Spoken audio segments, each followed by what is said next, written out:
mes chouchous et mes loulous, nous voici réunis à nouveau sur la deuxième partie du chapitre L'adieu à Titi, extrait des contes de Mogador, écrit par Jokaku et édité par les éditions Ruby. Je vous ai commencé l'histoire des adieux à Titi. Titi est la petite bien-aimée de Jo, qui doit quitter un jour le Maroc et aller dire au revoir à Titi. Titi dont il est amoureux, qui a une grande sœur, et en général c'est l'aînée qui se marie la première, mais là ça n'est pas elle qui a pu prendre le cœur de Jo, et Jo explique dans ce chapitre, vous le verrez dans la capsule d'avant, les égards qu'il a vers cette sœur qui ne lui a pas plu, mais pour laquelle il a quand même beaucoup d'égards. C'est un vrai délice, et je continue ma lecture parce qu'il faut absolument qu'on sache comment Jokaku a dit au revoir à Titi.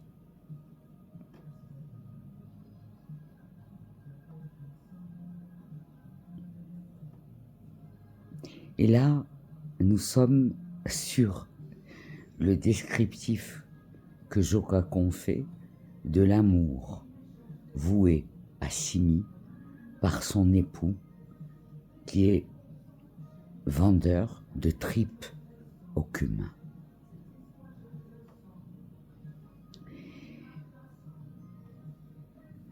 C'est que c'est tendre, le ghetto, le mlah.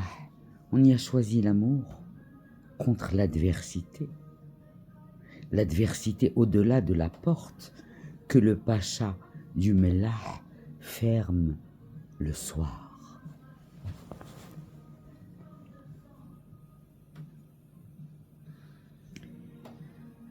Il s'appelle Douido, le marchand de tripes.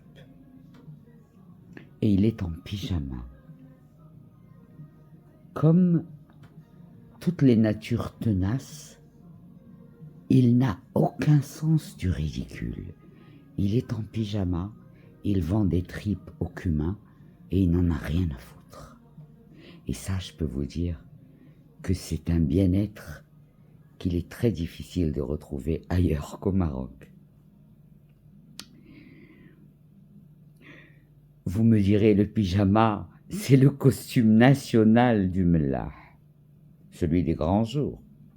Debout à côté de sa marmite, dont il soulève le couvercle, il décrit la recette de sa femme et va jusqu'à l'appeler pour rassurer le chaland.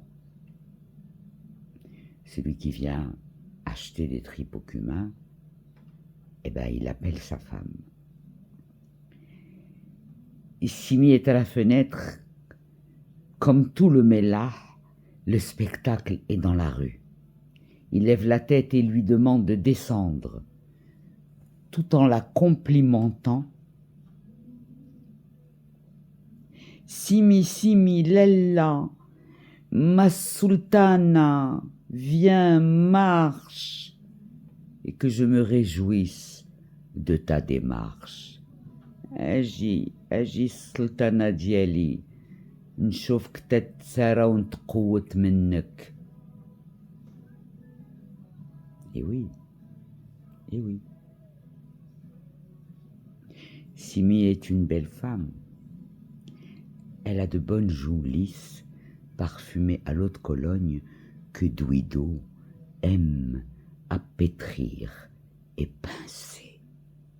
Les grandes tapes aussi sont une marque d'affection dans le quartier. Il lui donne un coup sur le bras, un coup sur la cuisse. C'est une marque d'affection. On voit donc apparaître Simi dans son peignoir de satin et pantoufles à pompons, la grande tenue du quartier. Montre-leur tes jolies mains, ma chérie, celles-là même avec lesquelles tu as cuisiné les tripes. Elle aide son mari à vendre la marmite. Elle le relaie un peu pour qu'il repose sa voix. Et oui, parce qu'il crie pour appeler le chaland. Il n'attend pas que le chaland vienne chez lui. Non, il crie, il interpelle le chaland. Ki'ayt ala rzaq.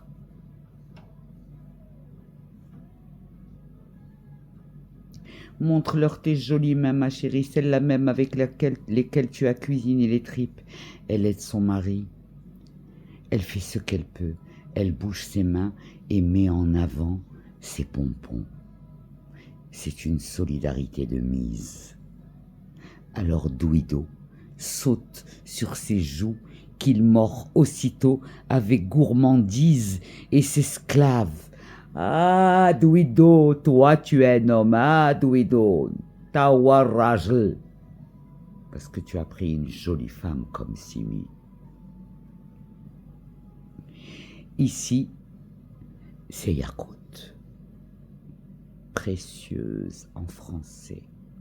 Elle habite avec ses 3 sœurs dans l'arrière-boutique de 7 mètres carrés, spécialisée dans le piment piquant, qui bi'ul flal harra. Elle dit nabibesque à tout le monde. À ce stade, il faut expliquer qu'est-ce que cette locution verbale. Elle signifie à une personne qu'on chérit que je prenne tout au mal, nabibesque. Les clients font par voie de conséquence partie des êtres qu'on chérit. Les clients font partie des êtres qu'on chérit. C'est une phrase qui pèse plus lourd encore que liberté, égalité et fraternité. Vous pouvez me croire.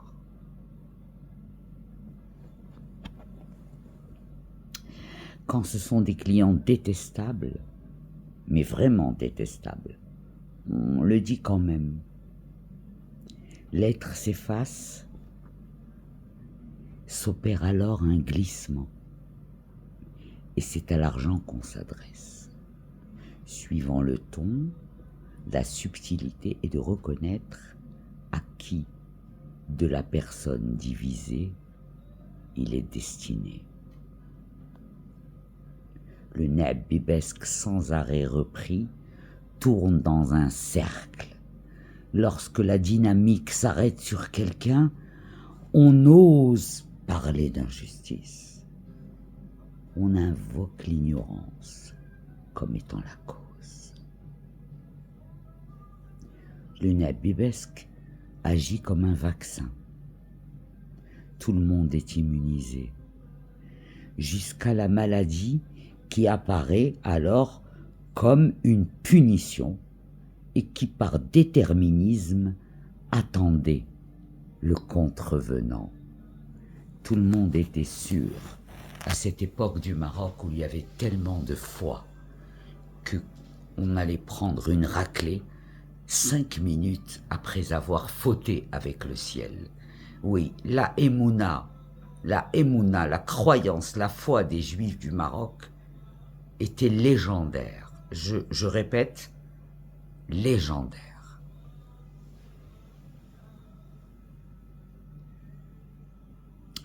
La chaîne fonctionne toute la journée, la chaîne de nabibesque et de malédiction, avec de fortes pointes durant les fêtes. La nuit, elle se repose, pour reprendre dès le lever du jour avec « As-tu bien dormi, nabibesque ?» Et c'est reparti. En face de Précieuse, c'est le débit d'eau de vie de Jacob. Jacob qui vend le mahia. Au bar est accoudé Hanania. Il hurle « Remplis bien le verre, ne me triche pas, m'alli mzial l'kas عندك تغشني. »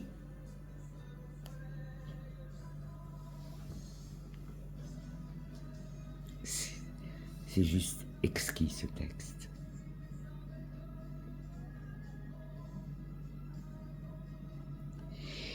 Évidemment que Jacob allait le remplir à ras-bord, le verre de Mahia.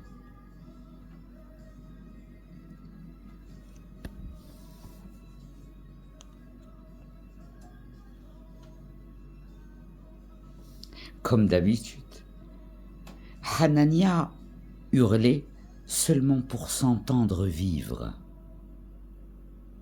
S'entendre vivre. Vérifier qu'il a survécu aux bactéries dans ce péripathos clos, boueux en hiver, nulle assurance pour garantir son seul capital, sa santé. Et un peu plus loin, c'est le four à Dafina, la centrale énergétique du Mlah. Le porteur d'eau, le Greb, il est là, devant le bar. Il attend le client qui lui fera monter un petit tonneau à la maison.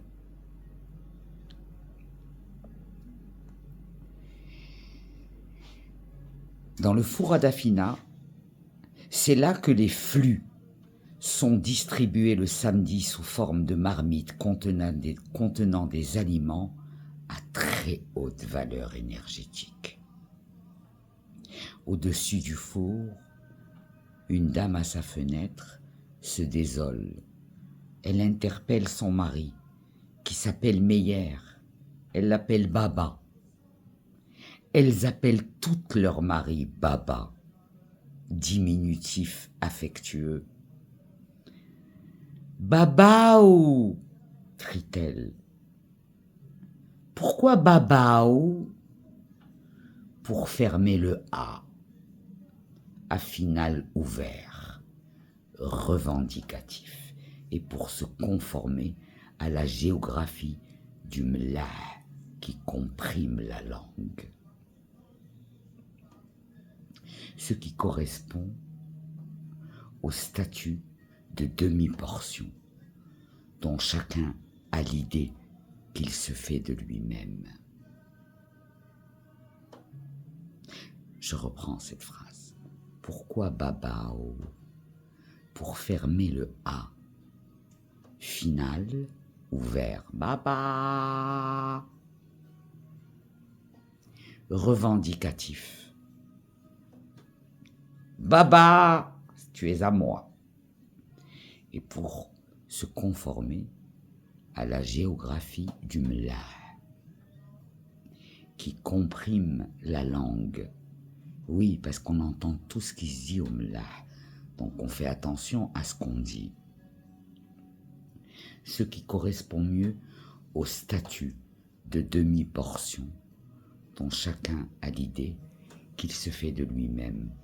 Les gens à cette époque du Maroc, Rassoum Srer, beaucoup d'humilité, même s'ils étaient nantis, ils s'interdisaient d'être condescendants, surtout vis-à-vis des pauvres, parce qu'ils avaient peur de la sentence divine.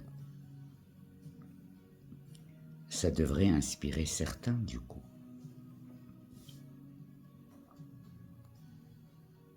Aou, réponds Baba, pourquoi Aou et non pas A? Pour les mêmes raisons que je viens d'expliquer plus haut. Qu'est-ce que tu veux? Ah! Où tu as mis la marmite de viande au cumin? فين عملتي القدرة د الكمون؟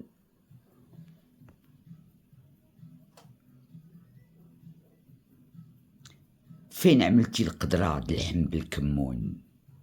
Ça c'est une phrase, une question classique. Tu m'as laissé affamé.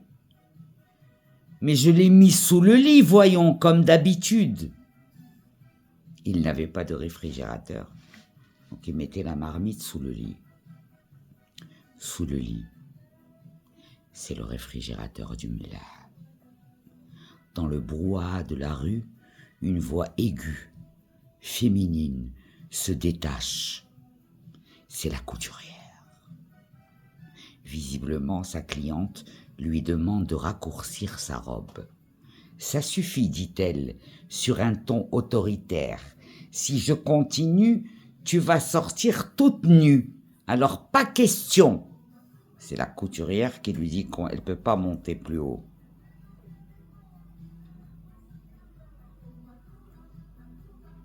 Une scène de ménage à l'étage. La femme. Pour tes cadeaux fantômes, je n'ai jamais rien vu depuis que je me suis mariée avec toi.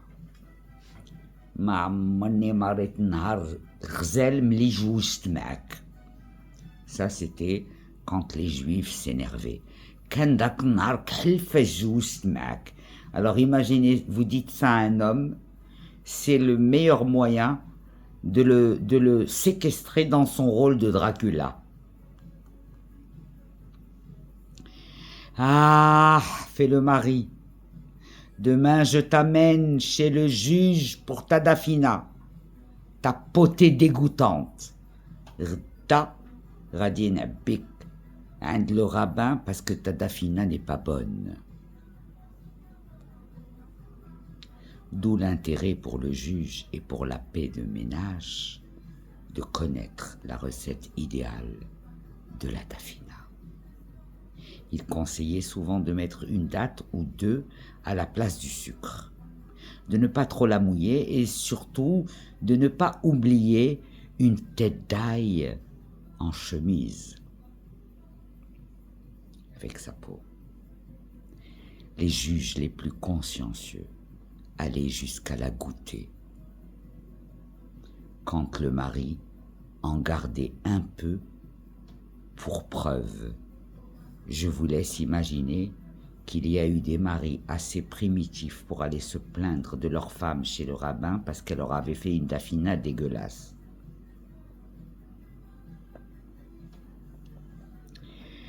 La dafina, c'est la ponctuation du temps et la grande affaire de la semaine. Les femmes aussi menaçaient leur mari de l'amener chez le juge, cette fois-ci pour les jeux de cartes. Et ce dernier de prévenir le mari que ça n'était pas Pourim. Eywa, machi Pourim hada bash tmshi tlabu tqammar. S'il savait.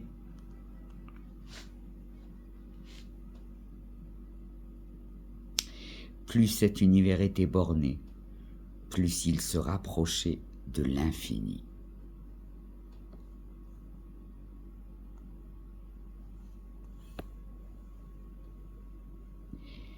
J'espère que vous avez passé un magnifique moment. Demain, je vous lirai Mogador, le départ. Demain, promis, je reviens et je vous lis Mogador, le départ. C'est un chapitre qui demande de la concentration, de l'émotion. J'ose espérer que vous allez tous venir me suivre sur cette chaîne Mémoire où je vais lire beaucoup d'extraits des contes de Mogador et également des extraits des mésaventures du Mashiach, des livres bijoux, des œuvres qui sont des bijoux. Je vous embrasse. Bonne nuit les loulous. À demain.